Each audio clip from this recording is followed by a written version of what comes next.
In the name of God, most gracious, most merciful, honorable audience, it gives me great pleasure to congratulate His Excellency Mr. Miroslav Lajčák on assuming the presidency of the 72nd session of the General Assembly, wishing him every success in his mission. I wish also to express my appreciation to His Excellency Mr. Peter Thompson for his valuable efforts in managing the affairs of the 71st session of the General Assembly. I take this opportunity to commend the efforts of His Excellency the Secretary General, Mr. Antonio Guterres, to strengthen the role of the United Nations. Mr. President, maintaining the regional and international peace and security is a priority in the state of Qatar's foreign policy, whose principles and purposes are based on the United Nations Charter and the rules of international legitimacy, which calls for constructive cooperation among states, mutual respect and non-interference in the internal affairs, as well as good neighborliness, and promoting peaceful coexistence while pursuing peaceful means to settle disputes. The issue of settling disputes by peaceful means is still being addressed as an episodic and non-binding proposal. Perhaps the time has come to impose dialogue and negotiation as a basis for resolving disputes through concluding an international convention on settling disputes between states by peaceful means. In this context, and after major events such as World War II, Rwanda and Burundi and the Balkans over the last century, the danger of the impunity of perpetrators of crimes against humanity and crimes of genocide has come back again to threaten humanity. It has become the rule and not an exception, because the international legitimacy is subjected to political leverage, to the interests of the Axis and the dictations of the force on the ground, which pretends that the law of force may supersede the force of law. In our view, the major powers should not adopt one of two extreme positions, either the direct occupation of countries to impose their will and policy, or standing idly and turning a blind eye to wars of genocide and crimes against humanity perpetrated by fascist despotic regimes, or ignoring the continuous repression of people under occupation by the occupying state. Lately, there is a growing sense that people under repression are facing their fate alone, as if the international arena is governed by the law of jungle, as if the countries under threat have to stand on their own, relying on their alliances and relations in the absence of a system to implement the provisions of international law and the binding conventions and charters. Mr. President, we commend the theme of this session, focusing on people striving for peace and a decent life for all on a sustainable planet. In this context, I call upon the government of the Republic of the Union of Myanmar and the international community to assume their legal and moral responsibility and take the necessary measures to stop the violence against the Rohingya minority, providing them with protection and repatriating the displaced to their homeland, preventing sectarian or ethnic discrimination against this minority, and ensuring that they have their full legitimate rights as full-fledged citizens. We urge all states to provide humanitarian assistance to the Rohingya. Mr. President, every time I stand here, I speak in favor of constructive international cooperation, just peace, the rights of people under occupation, as well as those who are subjected to crimes against humanity or those under siege. This time, I stand before you, while my country and my people are subjected to a continuing and unjust blockade imposed since June the 5th by the neighboring countries. The blockade involves all aspects of life, including severing family ties. Qatar is currently managing successfully its livelihood, economy, development plans, and its outreach to the outside world thanks to sea and air routes that are not under the control of these countries. The blockade was imposed abruptly and without warning, prompting Qataris to consider it a kind of betrayal. It seems that those who have planned and implemented it had envisaged that their move would cause a shocking and direct impact that will bring the state of Qatar to its knees and to capitulate to a total guardianship imposed upon it. And what is worse, the blockade schemers found it necessary to rely on fabricated quotes attributed to me, which they posted on the website of Qatar news agency after hacking it. The controlled media of these countries was ready to launch an all-out campaign of incitement prepared in advance, in which all values, morals and norms were breached. And the truth was infringed upon by a torrent of lies. Funds are still being spent unsparingly on the machine, faking and disseminating fabrications in the hope of fooling people by distorting the truth with mere lies. Despite the exposure of the hacking and falsification of quotes of the Emir of a sovereign state, the blockading countries did not back down or apologize for lying, but rather intensified their campaign in the hope that the blockade would cause a cumulative effect on the economy and the society of my country after it failed to bring about any direct impact. The perpetrators of the hacking and the falsification of the quotes have committed an assault against a sovereign state. The crime was deliberately committed for political aims and was followed by a list of political dictations which prejudiced sovereignty. They caused worldwide astonishment. This disgraceful act has once again raised international queries about digital security and the unruliness in cybercrime and electronic piracy. It also revealed the anxiety of a lot of public and official circles in the world over the absence of clear-cut international legislations and institutions that govern this dangerous and vital field or punish the perpetrators of transnational crimes.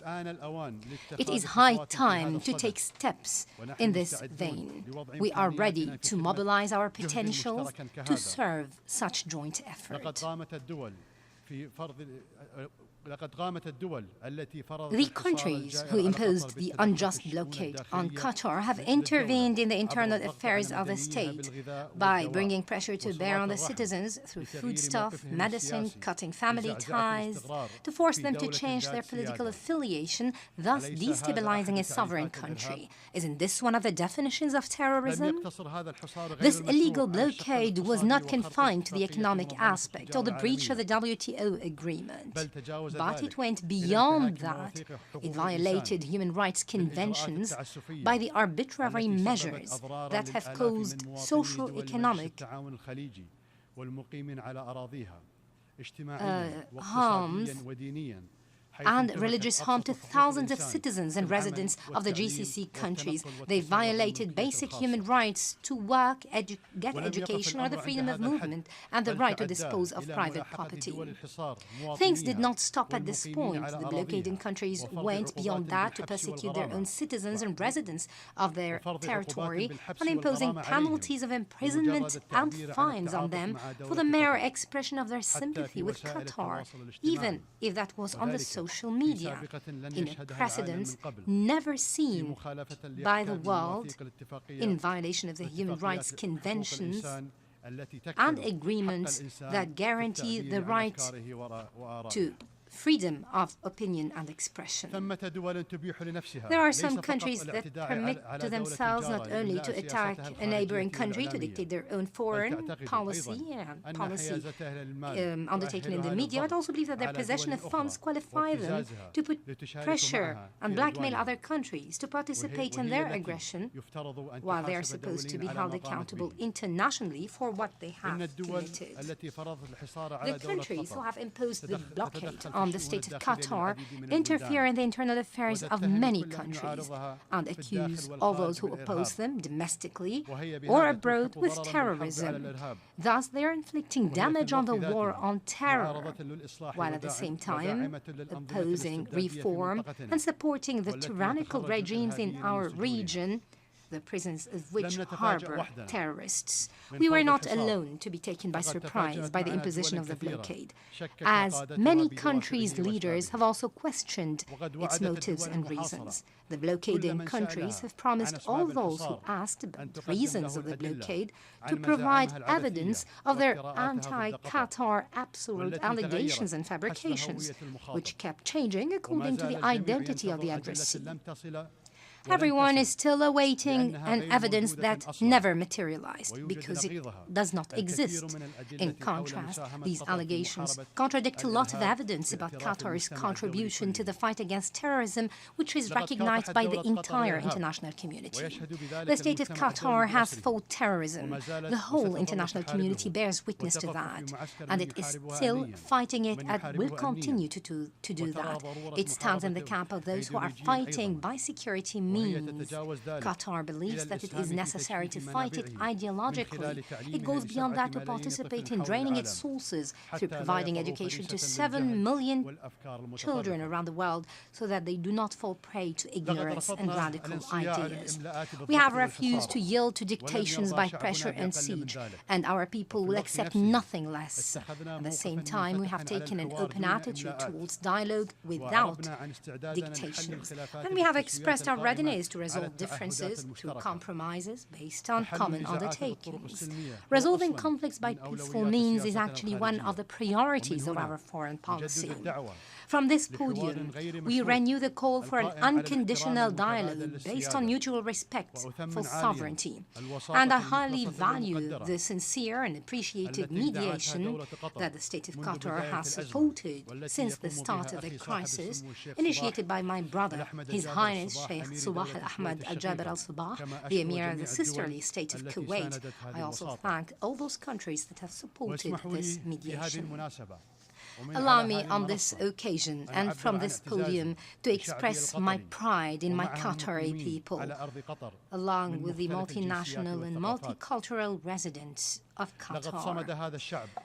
The people have withstood the conditions of siege and rejected the dictations with resolve and pride.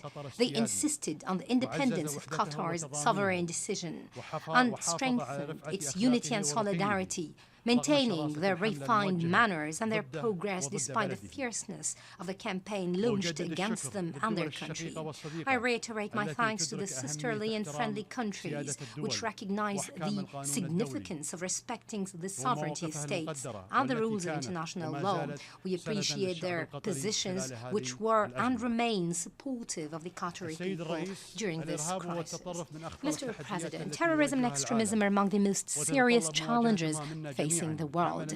Countering them requires all to carry out a concerted action against terrorist organizations and their extremist ideology in order to maintain security for humanity and stability for the world. The governments of the world have no choice but to cooperate in the security confrontation with terrorism. But halting the initiation of terrorism and extremism could be achieved by addressing its social, political and cultural root causes.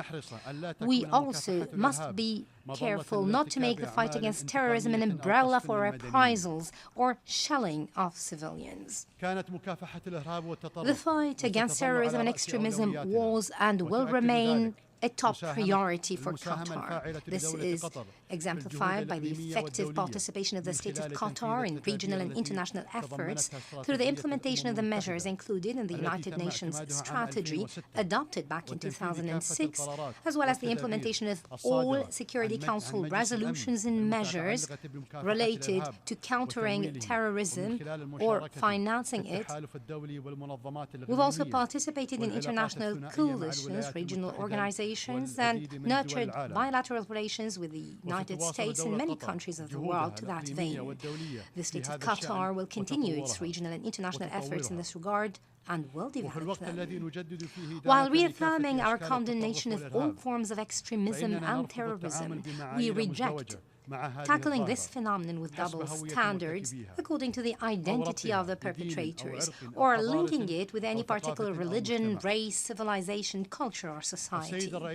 Mr. President, the issues facing the Middle East continue to pose the greatest threat to international peace and security due to the vital importance of this region to the world. Israel still stands in the way of achieving a lasting, just and comprehensive peace and rejects the Arab Peace Initiative. The Israeli government continues its intransigent approach and strategy to create facts on the ground through expanding settlement construction in the occupied territories, Judaizing Jerusalem and restricting the performance of religious rituals in Al-Aqsa Mosque, which is a serious provocative act. It also continues to impose its blockade on the Gaza Strip. The international community must give high priority to the resumption of peace negotiations on the basis of ending the Israeli occupation of the Arab territories within a specified time frame, and reaching a just, comprehensive and vital settlement in accordance with the two-state solution agreed upon by the international community based on the resolutions of international legitimacy and the Arab Peace Initiative. This will only be achieved through the establishment of an independent Palestinian state on the basis of the 1967 borders with Jerusalem as its capital. I renew my appeal to the Palestinian brothers to complete national reconciliation and unify positions and words in confronting the dangers and challenges facing the Palestinian question and the future of the Palestinian people. Mr. President, the international community remains unable to find a solution to the Syrian crisis, despite its consequences and serious repercussions on the region and the world. Political efforts continue to falter due to the conflicting international and regional interests. This confliction is conducive to protect those against whom we're supposed to stand united. The international community relinquishes its legal and moral responsibilities, including the implementation of its decisions, in submission to the logic of force. What's required is to seriously work to reach a political solution to the Syrian crisis in a way that meets the aspirations of the Syrian people for justice, dignity and freedom, and maintain the unity and sovereignty of Syria in accordance with the Geneva I decisions. Qatar will spare no effort in providing support and assistance to alleviate the humanitarian suffering of our Syrian brothers and to implement our humanitarian pledges within the framework of the United Nations. The international community has given up the task of protecting civilians. Will it also hesitate to hold war criminals accountable? Their impunity would have dire consequences on the situation in Syria and the region, which would affect the behavior of future dictatorships towards their peoples in the absence of any deterrent. Turning to the Libyan question, Libya's national consensus, which would preserve Libya's unity, sovereignty, and social fabric, and restore its stability, could be achieved by means of combining domestic and international effort. We must all intensify efforts and support the Government of National Accord, which has been established with the support of the United Nations, in its effort to restore stability, counter terrorism, and its grave consequences. The state of Qatar has supported international mediation efforts and will support them in the future to meet the aspirations of the Libyan people. Concerning the brotherly country Iraq, we support the efforts of the Iraqi government in its endeavor to achieve security, stability, and unity of the territory and people of Iraq. We commend the achievements of these people in their fight against terrorism. We affirm our necessary support to complement their victories by realizing the aspirations of the people of Iraq to equality among all citizens and restore its role at the regional and international levels. Concerning Yemen, we affirm the importance of maintaining Yemen's unity, security and stability and ending the state of infighting and war while adopting dialogue, political solution and national reconciliation as a basis for ending this crisis and implementing Security Council Resolution 2216. We call upon the international community to facilitate the access of humanitarian assistance to various Yemeni regions. The state of Qatar supports the efforts of the UN envoy to end this crisis and realize the aspirations of the brotherly Yemeni people in unity, security and stability. In order to achieve security and stability in the Gulf region, we renew our call that has already been launched from this podium for conducting a constructive dialogue between the GCC countries and Iran on the basis of common interests, the principle of good neighborliness, respect for state sovereignty and the non-interference in the internal affairs of other states. Mr. President, within the framework of the international efforts to face up the humanitarian crisis, the state of Qatar has continued to contribute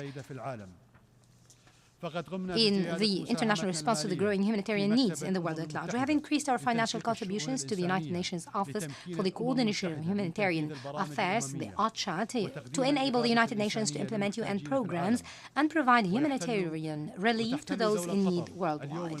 Today, the state of Qatar ranks third on the list of major donors in the year 2017 to the United Nations Office for the Coordination of Humanitarian Affairs. We have continued to provide support to countries facing challenges to help them implement their development plans. It's worth mentioning here that the state of Qatar ranked first in the Arab world and 33rd in the world in the field of human development.